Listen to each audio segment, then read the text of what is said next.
이틀 전에 여러분이 성경 통독하시면서 나왔던 내용입니다. 오늘 이 본문에 보면 옷을 받고 있지 마라 이렇게 말씀하시죠. 여자는 남자의 옷을 입지 말고 남자는 여자의 옷을 입지 마라 이렇게 말씀합니다. 의복을 서로 남녀가 받고 입는 것을 5절 끝에 보시면 이같이 하는 자는 서로 남녀끼리 의복을 받고 입는 옷을 받고 입는 자는 하나님 여호와께 가증하다 이렇게 말씀하고 있습니다. 가증하다입니다. 남녀가 옷을 받고 있는 것은 남녀의 성을 애매하게 만드는 겁니다. 창조 질서를 어기는 것입니다. 창세기 1장 27절에 하나님이 자기 형상 곧 하나님의 형상대로 사람을 창조하시되 남자와 여자를 창조하셨다 이렇게 말씀합니다. 하나님께서 천지를 창조하실 때 사람을 창조하는데 남자와 여자를 창조했다고 분명하게 구분해서 창조하셨다라고 말씀합니다. 남자 같은 여자도 아니고 여자 같은 남자가 아니라 남자와 여자를 정확하게 구분하셔서 남녀를 만드셨습니다. 오늘 이 말씀은 5절 끝에 여호와께 가증하다, 서로 옷을 받고 입으면 가증하다라고 말씀했는데 이 가증하다는 이 말씀이 동성애와 관련돼서 이 말씀이 사용됩니다. 레위기 18장 22절 말씀에 너는 여자와 동침한 같이 남자와 동침하지 말라. 이는 가증한 일이니라. 남자와 여자가 서로 남자가 여자가 동참, 여자가 남자와 동참하는 이 동성애를 하나님은 가증하다 이렇게 말씀했습니다. 레위기 20장 13절에 누구든지 여인과 동침하듯 남자와 동침하면 둘 다 가증한 일을 행함인즉 반드시 죽일지니 이렇게 되어 있습니다. 그러니까 누구든지 여자와 동침하든 남자와 동침하고 동성애를 말합니다. 이 동성 간의 성적인 행위를 하면 둘 다 가증한데 반드시 죽이라고 말씀합니다. 이 동성애와 관련된 이 가증하다가 오늘 이 본문에 쓰여진 말씀과 동일합니다. 남자가 여자가 옷을 받고 입고 서로 그러면 가증하다. 서로 남녀의 구분 없이 동성적인 성적인 행위를 하면 가증하고 반드시 죽이라고 했던 것처럼 의복을 서로 남녀가 받고 입으면 가증하다. 그러니까 이 말씀은 문자적으로 옷을 단순하게 받고 입는 행위를 말하는 게 아니라 동성적인 성행위를 말하는 겁니다. 남자와 여자가 구분 없이 동성적인 성행위를 하는 것이 가증한 것이다 라고 말씀하고 있습니다. 오죽하면 하나님은 레위기 19장 19절에 네 가축을 다른 종류와 교미하지 말고 내 밭에 두 종자를 섞어서 뿌리지 말고 두 재료로 직조한 옷을 입지 마라 이렇게 말씀합니다. 하나님은 남녀 간의 성적인 행위뿐만 아니라 가축도 다른 종류와 서로 교미하지 말고 밭에 씨를 뿌려도 두 종자를 섞어서 뿌리지 말고 옷을 입어도 두 재료로 직조한 옷을 입지 말아라 이렇게 말씀합니다. 여러분이 22장 오늘 본문 외에 옆에 보시면 뒤에 보시면 이 말씀이 나오죠. 9절입니다. 9절 보면 22장 9절입니다. 신명기 내 포도원에 두 종자를 섞어 뿌리지 말라 이렇게 되어 있고요. 10절에 보면 너는 소와 나귀를 결의하여 갈지 마라 이렇게 되어 있고요. 11절에 보면 양털과 배실로 섞어 짠 것은 입지 마라 이렇게 말씀합니다. 레위기 19장 19절 말씀을 이렇게 좀 푸른 말씀입니다. 하나님은 남녀 간의 성적인 행위뿐만 아니라 이 모든 것을 정확하게 구분하시면서 하나님께서 말씀하셨습니다.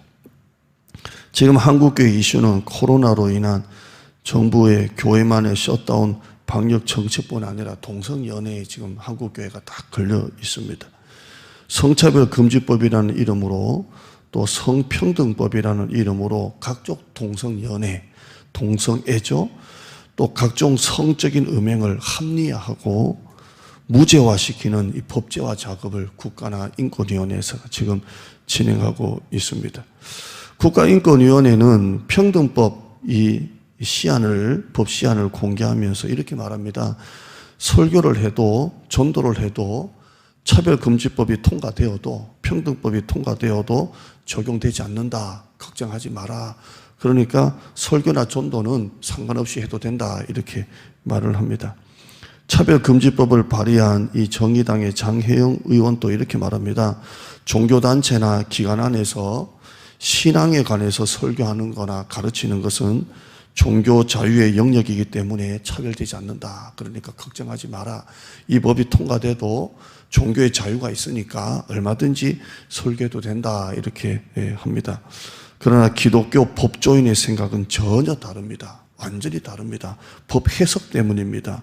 인권위원이나 이 장혜원 의원의 해석처럼 동성애를 반대하고 동성애가 죄라고 지적하는 설교가 종교적인 영역 안에서는 문제가 되지 않습니다. 그러나 설교를 듣는 사람들, 이 가르침을 듣는 사람들 입장에서 볼 때 내가 차별받았다라고 생각하면 차별이 되는 겁니다. 그러면 이게 상황이 달라지는 겁니다.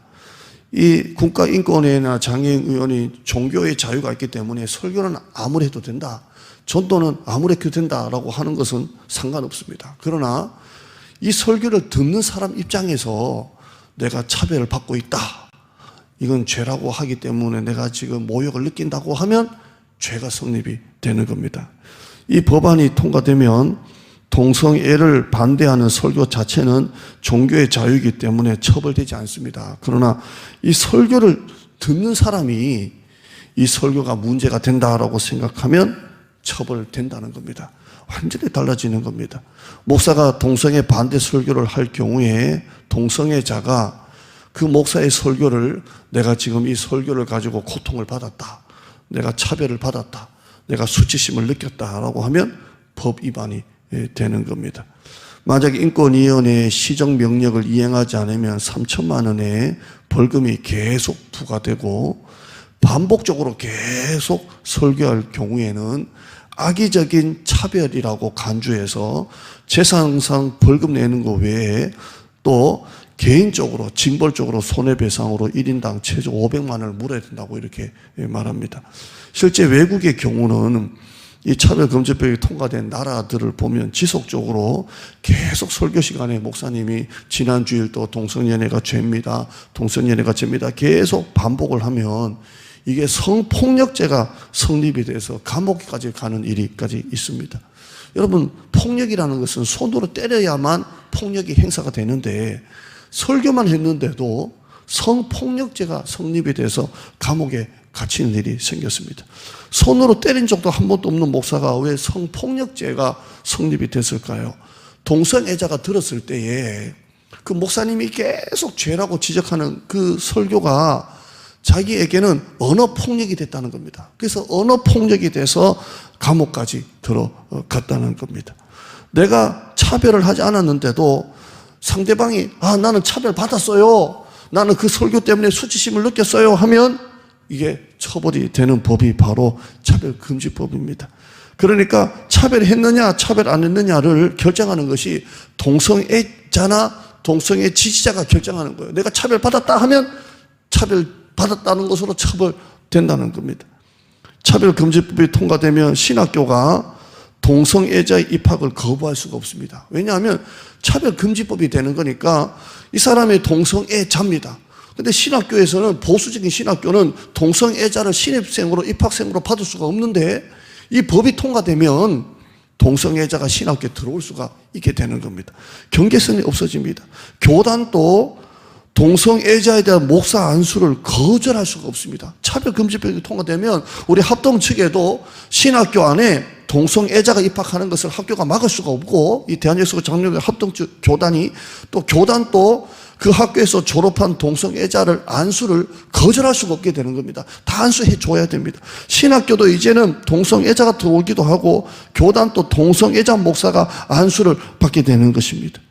실제 이 모든 일은 이미 성차별급이 금지된 나라에서 다 일어나고 있는 것입니다.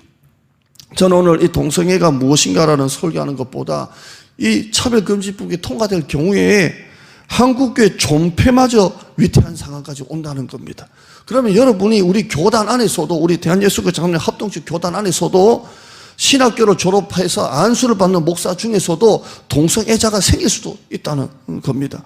이건 우려가 아닙니다. 실제 일어날 수 있는 일입니다. 지금 한국교회는 코로나로 인해서 교회만의 셧다운으로 되어 있는 상태입니다.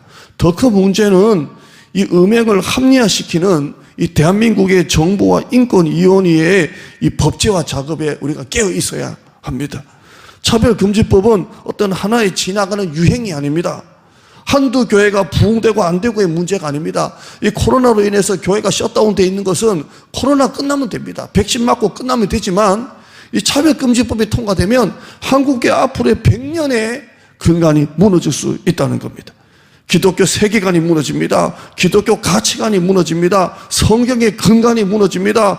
보수적 성경적 가치관을 가진 교회가 흔들어집니다. 악법 중에 악법입니다. 오늘 저는 여러분에게 남자가 여자의 옷을 서로 받고 있고 여자가 남자의 옷을 받고 있는 것조차도 하나님은 가증하다고 그렇게 말씀했습니다. 깨어 기도하셔야 됩니다. 지금은 이 한국교회가 잠잘 때가 아닙니다. 코로나로 인해서 온라인이 돼 있어다 여러 가지로 우리가 고민하고 있지만 더 큰 문제는 한국교회 전체의 존폐가 걸려있는 이 동성애에 대한 이 문제를 한국교회가 깨어 기도해야 됩니다. 이 나라 권력자들을 위해서 회개하도록 기도해야 됩니다. 하나님 주신 권력을 가지고 죄를 짓고 죄를 조장하는 이 권력자들이 회개하도록 기도하셔야 됩니다. 여러분의 하루가 거룩으로 말씀으로 무장하는 하루가 되시기를 축원합니다. 오늘도 여러분 삶 가운데 남자와 여자가 옷을 서로 받고 있는 것조차도 하나님은 가증하 여기시는 그 하나님 앞에 거룩으로 말씀으로 무장되는 여러분 되시기를 축원합니다.